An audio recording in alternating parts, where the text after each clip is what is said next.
Now we're going to hear from Sam Gould from Open Door Theater. She is a volunteer president and executive producer of Open Door Theater, where she has been for 22 years. Open Door Theater is an all-volunteer, nonprofit, multi-generational community theater with a social justice mission of access, inclusion, and diversity since 1980.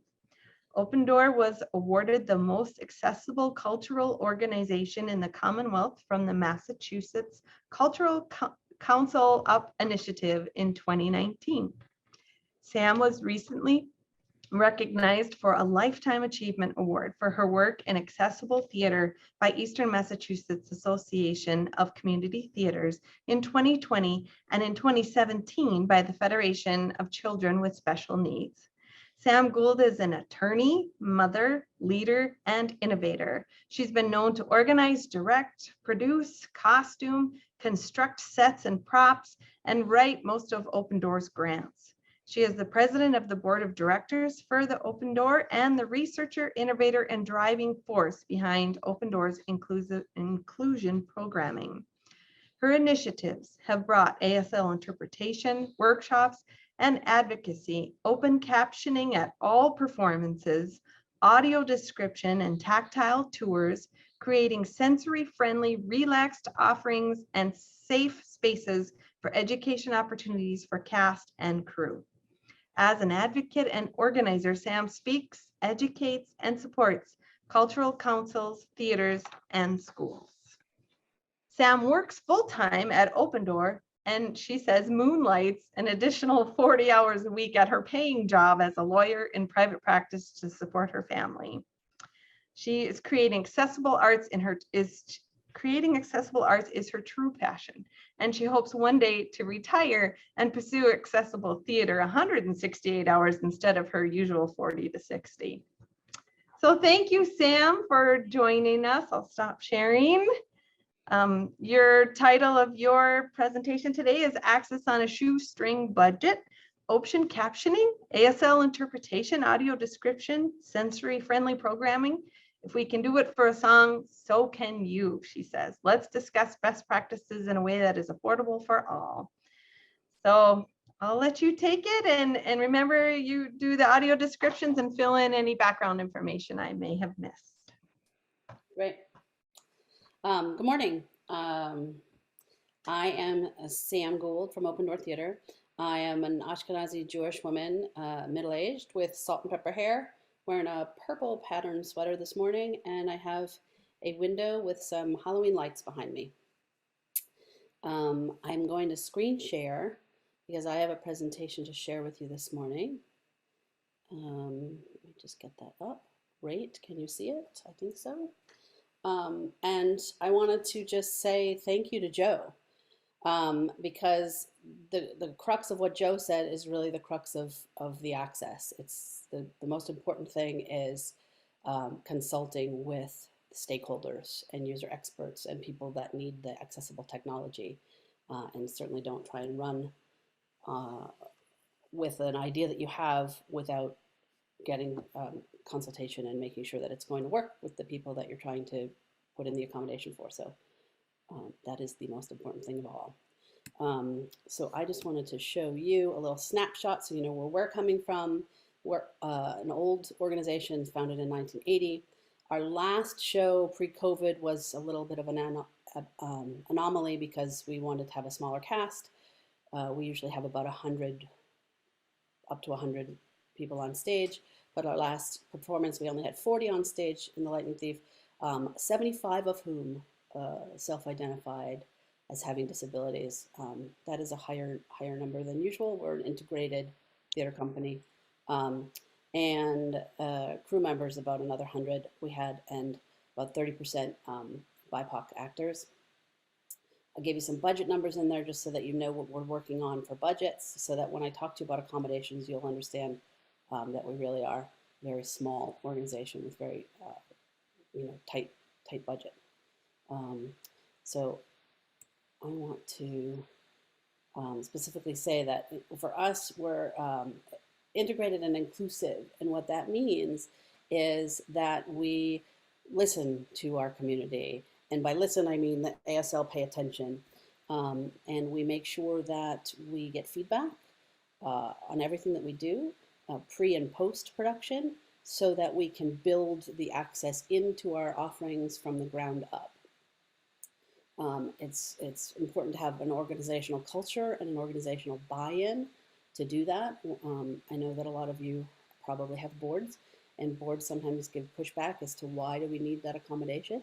And it's important to bring in someone to tell your board why you need that accommodation, and make sure that you are consulting stakeholders at all access points. For us, our ASL mentorship starts at auditions. Our captioning begins when we request the rights. Whenever we do theater, we put in for asking for our transcription for captioning, and I'll tell you about our captioning in a little bit. And then we build our performances sensory friendly from the ground up. And we do audio description for all of our offerings, and we send out some cast self-description forms to make sure that our cast will self-describe, and we'll talk about that in just a second too, because most of this stuff is easy. We train all of our front of the house staff and all of our crew, our volunteer crew, for interactive guidelines for dealing for front of the house and forward-facing working with disability communities. But it's really important that all of us know that when you've met one person with autism, you've met one person with autism. When you've met one blind person, you met one blind person. So it's not a one size fits all for your access, and it's really important to have the human contact, as Joe said, in each aspect of meeting. So we currently we run our own, we originally started to outsource our training using the Metro West Autism Alliance, but we found that that was disenfranchising to some of our actors and crew members on the spectrum. So we currently run our own training. We have one of our crew members on the spectrum who runs the training with us, and we distribute written interaction guidelines. We actually base them on something from Beth's organization, from the NEA, to all of our crew and volunteers. It's really important to have safety emergency preparedness guidelines for people with disabilities. So if you don't have that for your organization, start looking at that as well. We provide a basic ASL lesson for all of our crew, and we did CPR last year because we thought that would be something that we should start doing as well for our production team. And we're currently in development for an ASL video glossary for wing-to-wing backstage communication. I'll talk about that in a second, and front of the house communication. But the critical path is to have your board, volunteer, staff buy-in through demonstration of organization, cultural mindset, and important to utilize the social media and Facebook and center on best practices. Like Joe said, the alt text is really critical. We also, when we post anything on our virtual platforms, Facebook, Instagram, we not only alt text, but we also put an image description in our description of the post for good practices, so people who aren't using a screen reader can also know what that is. Sign language. Let's talk a little bit about sign language. We first started doing ASL interpreted performances in 2006, which we were a little bit late to the game. In 2015, we were recognized by Eastern Massachusetts Association of Community Theaters for our actors in Shrek. And we had 2018 ASL performances with adult actors. To give you a little bit of background on our organization, we are open by audition to anybody 9 and up. So we don't know from year to year who's going to audition. We don't know from year to year what accommodations are going to be required. And we don't know who we're going to get for deaf actors. But we always have our ASL interpreters on site, and we always use a DASL. DASL stands for Director of Artistic Sign Language. So we have a Director of Artistic Sign Language who essentially assists our director to work with the entire vision of the play to incorporate the ASL interpreters. We often shadow interpret, which means the interpreter is standing next to the actors as they are performing on stage. And sometimes we use a podium for our actors. So I'm gonna describe the images that I have on the screen here. In the first picture that I have up top, there are two young men. They're both dressed up as JoJo, wearing somewhat military uniforms because this was a play of Seussical. One of them is an ASL actor and he's signing, and the other one is the voice actor and he's singing the role. They're both on their knees. In the middle picture that I have displayed here, one of our ASL interpreters is on a platform that says Camp Half-Blood. This was an outdoor performance that we did last year for Lightning Thief, and she's signing her role in that performance. And then in the bottom picture that I have here, we have an ASL actor on stage, and she's signing her role. She was playing young Fiona in Shrek. Next to her is her voice actor who is singing the role, and I actually will tell you a little story about that production. The actress who was playing the role of young Fiona had never done a performance before, and it was opening night, and she got nervous, and she was halfway through her performance, and she forgot her lines. And so she stopped signing, and she didn't remember her lines. And the actress who had worked so closely with her as her voice was so familiar with the timing of the signing and the timing of the lines that she actually cued her in ASL. And it was kind of a wonderful moment to see, because I didn't know that the voice actress had picked up the ASL, but she had, and she was able to cue the main actress, the lead actress, and get her back on track, and she was able to recover and finish her performance, and she did a beautiful job. We also once we started doing ASL and incorporating deaf actors, we found that we wanted to make sure that we were including them fully in our production. So we started teaching an ASL class during our run, but that wasn't, basic ASL wasn't enough for a one-of class. So we tried to find a class that we could bring all of our actors to take a class, and we couldn't find one. So we hired a deaf instructor, and now we run quarterly ASL classes once or twice a year. Once or twice a season to do ASL 1 or sometimes ASL 2 for the more advanced, and that way we're increasing the base of our actors who have some basic communication, and they're able to more fully develop friendships and move forward. And we're working on this wing-to-wing communication backstage so that we can have not only our ASL actors have an easier time understanding the backstage communication and the cueing, but also it's universal design so that we can have silent wing-to-wing communication for our crew backstage. And we certainly want to have a front of the house module as well for our ushers, because we find that when we go to a lot of performances, when they include ASL, there aren't that many ushers that are fluent in ASL, so it's important to have your ushers have at least the basics of wayfinding and whatnot in ASL. Just because we're talking numbers here, and I told you on a budget, our ASL budget is rather large. We have a rehearsal budget of $2,300, and our performance budget, including our director of ASL, is about $3,500.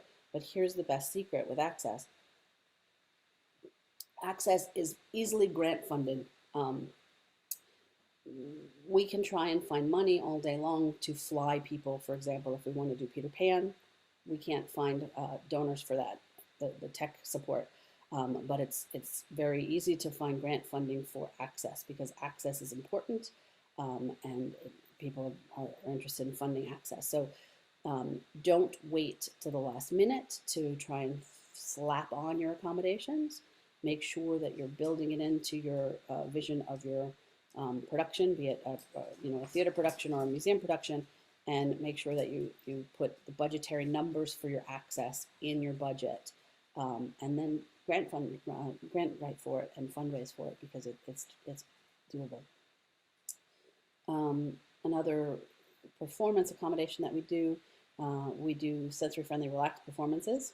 The most important piece when you're doing a relaxed performance is to have a judgment-free environment.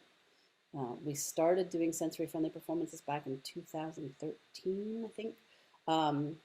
And at that time, we found that we had originally said these are performances open to people with autism and their families. And we found people lying to us because a lot of people want a sensory-friendly environment for a myriad of reasons. They're also universally designed great for the preschool set.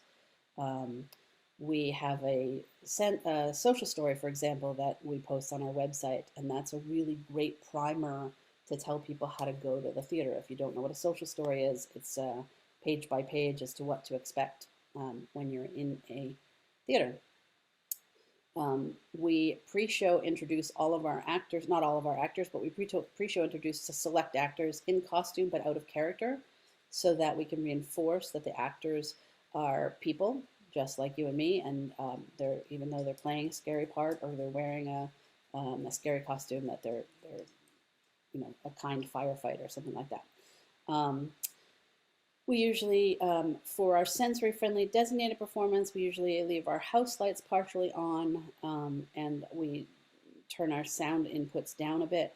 But we've actually moved away from designated sensory-friendly performance because we find that our audience has become incredibly neurodiverse, and sensory relaxed performances are in demand pretty much for all of our productions. So we don't change our lights anymore. We just run, and we don't change our volume inputs anymore, except for the fact is that we build our productions with sensory aversion, and we have a user expert that we consult as we go, depending on the year and who's in the cast, and make sure that we're not having any particularly stressful musical cues or sound cues or lighting cues. We have on-site specialists in our house who can assist ushers and house staff when we run a sensory-friendly designated performance, and some of our volunteers now are there all the time. We have a lot of teachers on our volunteer crew. And we staff a chill out space. So this is something that we do that's really easy, that now we do for all of our performances, is we have a live feed to an ancillary space where we're broadcasting the production. So if somebody needs to take a break, they can do that. They can just walk out the door, go around the corner, and sit in a more comfortable, smaller setting with a video feed. And then when they're ready, they can return to the performance. We found that it's really important to designate family bathrooms. Change your facility if you have to make sure that that you have family bathrooms so you have gender neutral access and access for people that might need assistance, adults that might need assistance. And we train our cast and crew to make sure that they aren't surprised by noise in the audience and things like that for stimming or vocalizations, because it's everybody's welcome in our theater. And we consult our experts as we go, as Joe said. I am going to talk about open captioning next. I just wanted to interject two things. One is, if I say something and you have a question, please feel free to interrupt me. I know I talk a lot and I try and talk quickly to get it all out. And I don't want to gloss over something that somebody wants more information on. So by all means, pipe up, interrupt me. I'm not watching the chat, so if there's something in the chat that I need to be aware of, please somebody tell me. Sam, at some point a little bit later in the conversation, if you could talk about how you can grow your accessibility budget and share a little bit more about resources, but go ahead with your. Absolutely, Kim. I would be delighted to talk about that. Let me just finish telling what the resources are, if that works for you. Great. So open captioning is actually a wonderful place to start. I mean, as you can see today on the Zoom, we have captions enabled. So Zoom, we all did a huge letter writing campaign in our neck of the woods when we all moved to Zoom in 2020 because Zoom didn't have captioning, didn't have auto captioning. Google Meet had auto captioning and it was excellent. Although Google Meet does bleep out the swears and Zoom doesn't. I'm not going to give you an example of that. But the Zoom was not auto captioning at all. And then Zoom did something which was a little bit underhanded. Zoom started auto captioning, but they only auto captioned for professional accounts, which is unacceptable because if you have a free account, you need to be able to have captions as well. So auto captioning isn't perfect. As we all know, we can see that we're not 100% saying the correct words, but it's better than nothing. So captioning is in levels. And with the Zoom captioning, if you don't know this, you click on captions and you can say show captions, and then you can drag those captions around your screen if they're blocking someone's face or they're blocking some words on the screen share. Just to give you a little Zoom tip. But in a live meeting or a live production, it's always best to have an actual transcriber if it's a meeting that's not pre-canned. So what we do, because we're doing material that is licensed, it's all scripted. So we don't have the budget for a live captioner. And we don't have the equipment for the live captioning like the ticker tape, but I actually love the way we caption more now that I'm familiar with it and I use it, and it's very easy for you to do as well. What we do is we put our captioning into, we build it in to a document. We use proprietary software developed by Bradley Botkin from WGBH. It's very cheap. It's about $200, $300, I think, for a license for live theater. And it allows the captions to you just upload the Word file and you break the captions up into digestible bytes. To describe the pictures that I'm showing a picture of, and the top picture is, the top left is a picture of the Cat in the Hat. I think, and next to him is our ASL interpreter, who is shadow interpreting his dialogue. Above her is our projections that are projected onto our proscenium wall. It says, Cat, our topic today is psychic elephants who hear voices. What do you think, folks? Is the elephant off his trunk? And then around the captions, we have illustrations. So we have usually someone who worked on our set design illustrate the borders of our captions so we can project those onto our proscenium wall. But the software that we use also enables captions on a handheld device. So I'm going to describe the low picture that we have here is a picture of the amphitheater. We did an outdoor performance last year because of COVID. We moved to an outdoor amphitheater in our town that we rented. And it was I wept actual tears of joy when my tech volunteer was able to get those captions on a screen using a Wi-Fi booster that he had, and he was able to get you would use a QR code to get onto the Wi-Fi that he set up specifically for our captions, and then we had a lovely family donate a 70-inch screen TV that you can see there attached to the piping of the amphitheater, and then for scale there's one of our volunteer young men in the foreground, and then there's scaffolding on the stage. It's a giant amphitheater. And then in the picture next to it, the bottom picture next to it is the format of what the captions look like on your iPhone. So we had both ways, open and closed captions, that you could see the captions on your iPhone as they spoke them in bytes, and then you could see the captions on the stage. We use a volunteer who pushes the captions much like a lighting cue, but really you can caption with something as simple as a PowerPoint presentation or a Google slide presentation, and the cost of projectors or video monitor or something. But our software allows us to caption right into the the phones as well. And the top picture there is a very close-up picture of what our captions look like with the Seussical border that we have up there, and then it reads out the captions from that scene. So we break it into chunks. The other good thing about the way that captioning like this, it allows us to specify the speaker. Ideally, we could change the color to designate a speaker if there's a duet, something like that.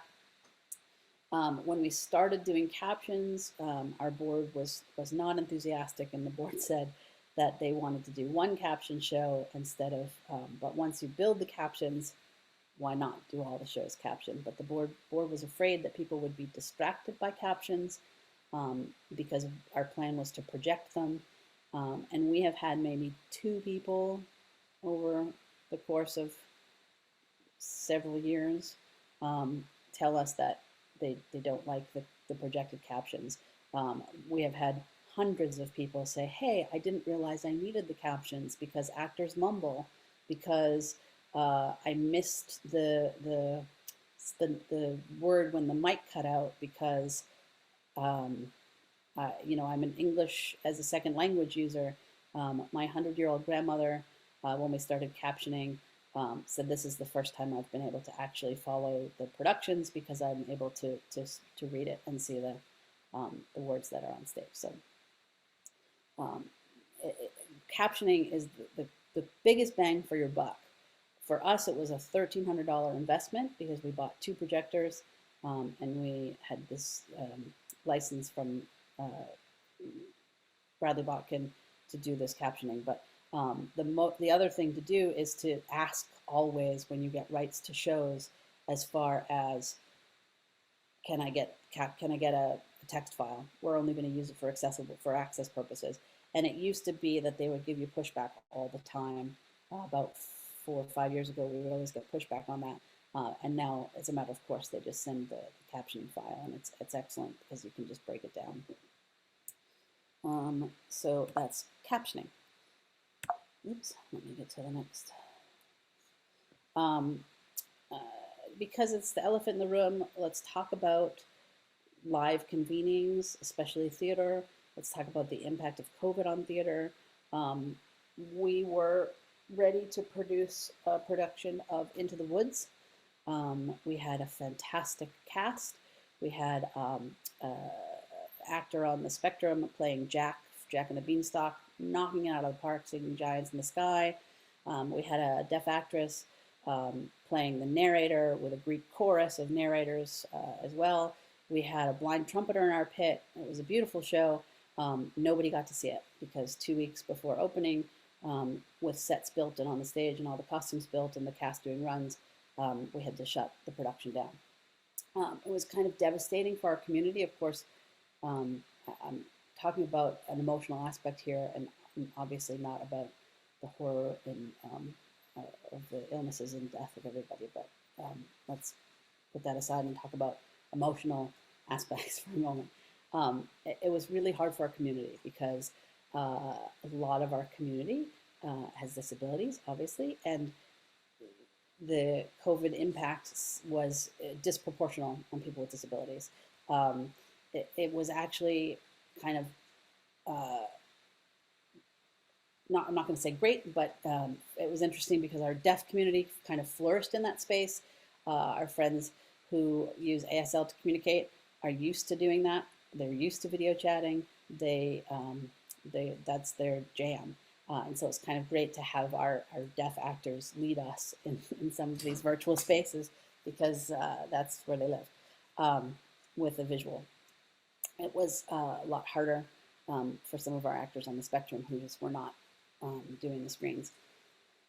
So we had to think outside the box. We were trying very hard. We developed micro engagements to connect with our community and tried to touch. Oh, I'm so sorry about the dog. Tried to connect with our community as we went through the COVID times when everything was shut down. We started by having one of our members with CP said, hey, I miss everybody. Can we have like a weekly Zoom check-in? And it was the most brilliant idea ever and so simple, just to connect and to have everybody meet together and have a touch base. And I have to tell you, when I was hiding in my blanket fort during the dark days of COVID, just hanging out with my people and connecting and doing a check-in made all the difference in the world. So it was, I think it was life-saving to a lot of us.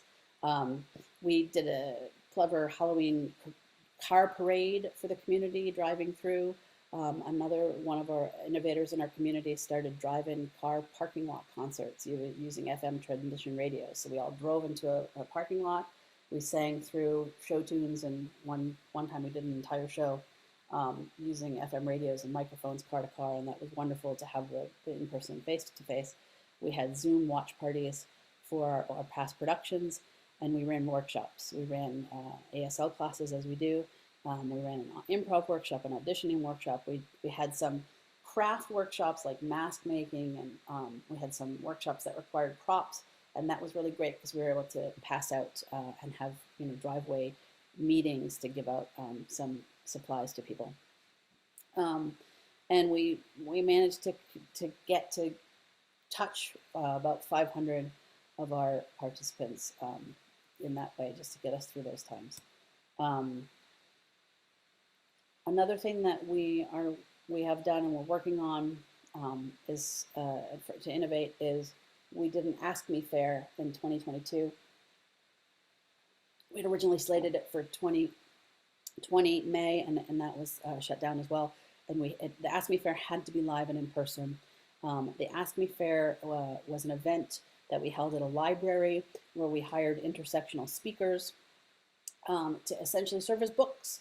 We wanted to increase awareness in our community. We were struggling with a lot of racism and ableism and anti-Semitism in the schools, and it's been some hard times. And the way that we know to do that is to meet people, because once you've talked to someone and you've made a friend, it's really hard to other them at that point.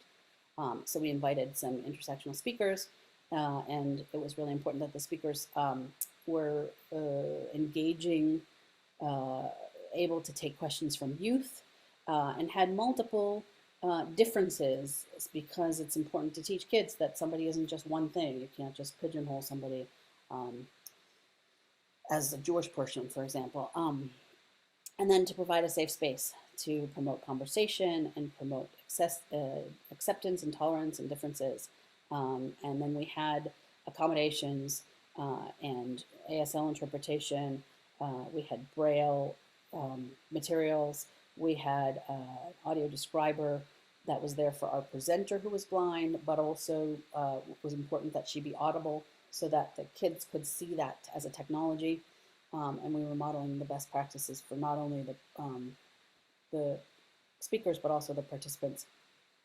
And that was, something that we were able to do just by paying stipends to our speakers of $200 per. It was a very inexpensive event, but a wonderful event to bring a community together. We had a lot of attendees, and all of the kids, even the little ones, stayed through the entire round robin rotation of all of the speakers and asked engaging questions. Nobody left. It was something that they really enjoyed.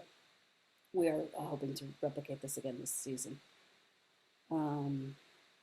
And I put some things up so that you don't think we're blowing smoke, and that we don't sacrifice our production values when we do performances. Our production values are super high. We just make sure that we're including and not just including, but showcasing people with disabilities. And we hold everybody to a high standard, and then we figure out workarounds to make their performance the best performance that it can possibly be.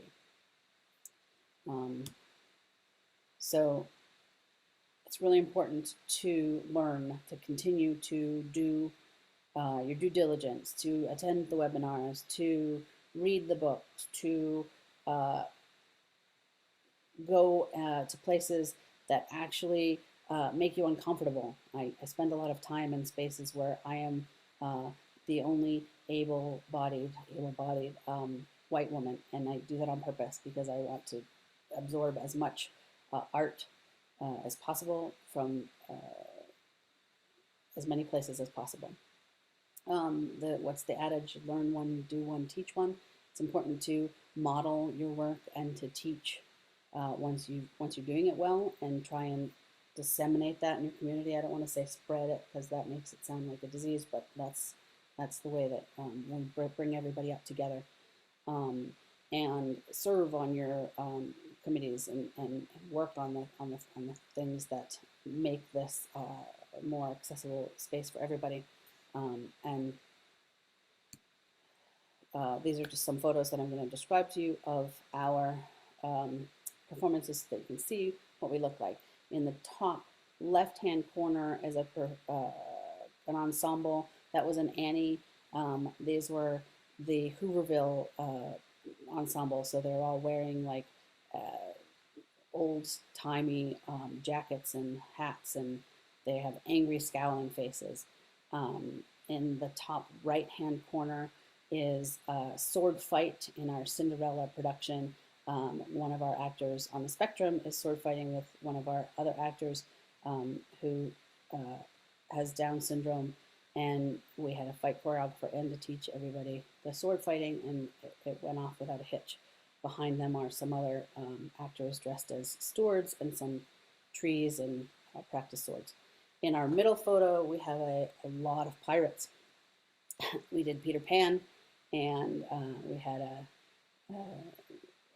cast of mixed abilities in Peter Pan, and they're all raising their hand and cheering in a scene with Captain Hook. In the bottom left-hand picture is our cast photo of Into the Woods. This was a photo that we took at a rehearsal before we closed. The entire cast is signing the words scary. And in the foreground is an actor. Actually, we use a mentorship and a buddy system. So in the foreground is actually a buddy with a service dog's head on her lap, and the young man with autism, who is her buddy, is behind her. It's his service dog. And in our bottom center photo is our family of actors, a father and 3 daughters, all dressed in ball attire, going to Cinderella's ball in a tower of faces. We cast whole families together in our productions when possible. And in the bottom right photo is a group of actors, and as I said, we cast from 9 and up. So the gentleman on the first, my left, your left, is an actor who is in his 70s, and next to him is an actor in his 80s, and next to him is a young man with Down syndrome, and a father and son on the right-hand side. They're from India, and they do the production together. The son is on the spectrum, and the father said it's the best. They sing show tunes when they're in the supermarket, and they spend a lot of time together. Having done the productions, it's gotten it's, how do I want to say this? They've grown as a family by doing the productions together. It's a bonding experience for father and son. And then I have a whole bunch of photos up from Lightning Thief, and I will describe them quickly because there's too many of them up. This was our outdoor production that we did last year. Top left is an action shot of a fight scene with an actor in leather playing Ares, swinging a bat with another actor jumping over it. Next to that on the right is an aerial shot down view of a bunch of actors at the bottom of scaffolding with the band behind them, smiling and waving. Middle top is our ASL team on the platform wearing blue t-shirts in front of scaffolding, and next to them are the 3 friends acting their roles. Next to that photo is a lawn view of the amphitheater, and the lawn seats are about, we had about 600 in the audience to see that production, and beautiful sunset view. Middle stage, next view, is a non-binary actor, Jay, and they are standing in a black t-shirt, raising a fist to the sky. They were playing the part of Luke, the villain in the show. Next to that is mother and son. Lolly is a dark-skinned Indian woman holding the hands of our Percy Jackson. Percy Jackson is an actor with ADHD and dyslexia, just like Percy Jackson in the movie or in the series. Below that is a picture of a giant. It's a 10-foot puppet operated by 3 people, towering over another actor. Below that is an actor ensemble holding headlamps. They were functioning as a bus in that moment. Below that is a black actress with a script singing a song to the Friends, playing Sharon, the ferry boatman. Below that is another lawn picture with our tech tent and tech people out of the sun working on our technical aspects. And below that is the tech tent at night, lit up with the stage behind it. Sorry, under that is Percy Jackson on a toilet. And we did low tech special effects where we blew toilet paper from leaf blowers all over everybody to make sure that it looked like water. In the center of the screen is our entire cast for the Percy Jackson Lightning Thief, all lined up on scaffolding. And the design by one of our actors who's neurodivergent. She tried to make the Lightning Thief motif look like brains by swirling the clouds, and it does look like brains. And it says the contact information for our theater and our audience accommodations. To the lower left is water fabric simulating an ocean. Above that is a nightscape of the amphitheater. Above that is the actors simulating being on a motorcycle. So the first one is on a headlight, holding a headlamp, and they're standing behind him in a position as if they're riding a motorcycle. Above that is one of our actors with Down syndrome playing the train conductor under the scaffolding. And to the left of him are ASL interpreters, and they're acting out a scene. So I think that is all of the description on those photos. Sorry for being so verbose, but let's delve in a little bit on the accommodations and price points as you asked. So I'm going to try and go back a little bit. Hang on, if I can.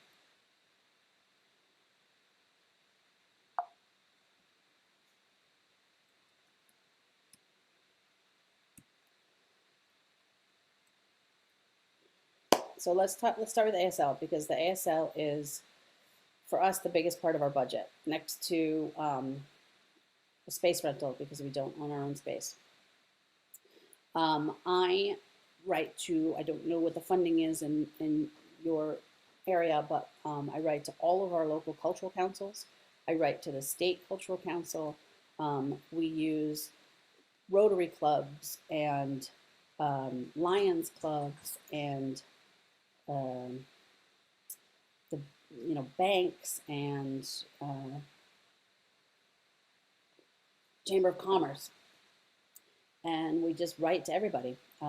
Sometimes there's the actual grant cycle that we're writing with, and sometimes there's not. Word of mouth.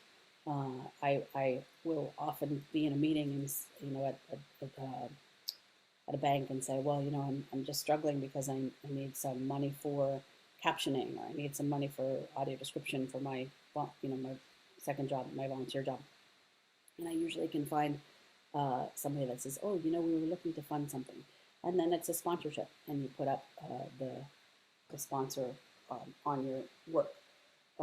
So you have to sort of think outside the box with access funding, because money doesn't grow on trees, it doesn't fall from the sky, but access work is critical and important, and it's usually fundable if you dig deep to other sources to find funding.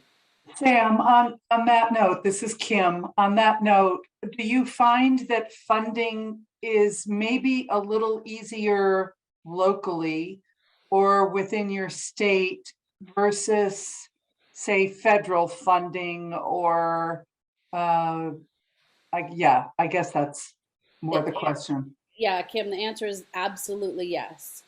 I have tried and failed to get an NEA grant a few times, just because the federal funding is it's a very it's great. It's a but the NEA trickles down, and Beth, I'm not slighting you at all because thank you so much.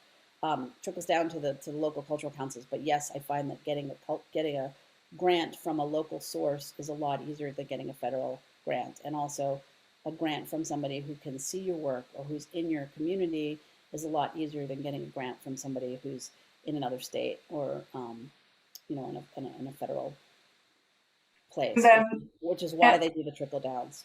right, and then therefore with local funders, uh, are many of them then ongoing, or is it a one-off? And or do they, in some ways, do you find that they've joined the ranks of your company and your audiences? Both. So once you get, if it's a grant cycle, once you get a grant, you really unfortunately don't stop applying for that grant because you want to be in the cycle every year, every season for that grant. But also we do a lot of legwork. We designate a lot of comp tickets to bring people who are funders into our organization, because once you see the productions and the level of the productions that we put on and what you're actually funding, you're more inclined to fund it the next time. We go out into the community a lot with our actors. We'll do little promo performances at the local Discovery Museum. We'll do promo performances at the United Way annual meetings, so that they can see a performance that's in ASL in English, one number, or they can see the actors sword fighting or something, so that if people aren't coming to us, we're going out to them to show them what we have. And the other thing on comp tickets was we have a budget for tickets for funders, but not just for tickets for funders, but we also have a big budget, and everybody should have a budget for companion tickets. So if somebody's coming to your theater with somebody who's a caretaker, we often have group homes that will come to see our performances, and they'll say we have eight people that we're bringing on the bus from the group home, but we want the drivers and the caretakers to come with them. So those tickets for the caretakers are free because they're working. Those people are working. And go ahead. There's another question. You mentioned that you had a blind trumpet player in the pit prior to shutdown. So what accommodations did you have to put in place for that to be successful for both the musician and the conductor? So again, and this goes back to Joe's point, asking the musician himself was critical. There's a lot of things that I know about access from doing this for 20 years, but there's a lot of things I don't know about access. One question I asked the trumpeter was, is there Braille music? I had no idea if it even existed. And he said, well, yes, Braille music exists, but I'm a trumpet player. I can't be reading Braille music while I'm playing the trumpet. I mean, obviously. So he memorizes the entire score, and with the conductor came up with a series of audible cues, and some tactile cues if necessary, as far as to get to have him, but be in the right spot. But most of it was, he's memorized the score and he's played it and he knows his entrances. But the conductor would give him some audible cueing to do that. So it was working very well, and he's incredibly talented. Thank you. And another thing is that question makes me think of is to think of access, not just monetarily. There's other things that you have to think of when you think of access. For example,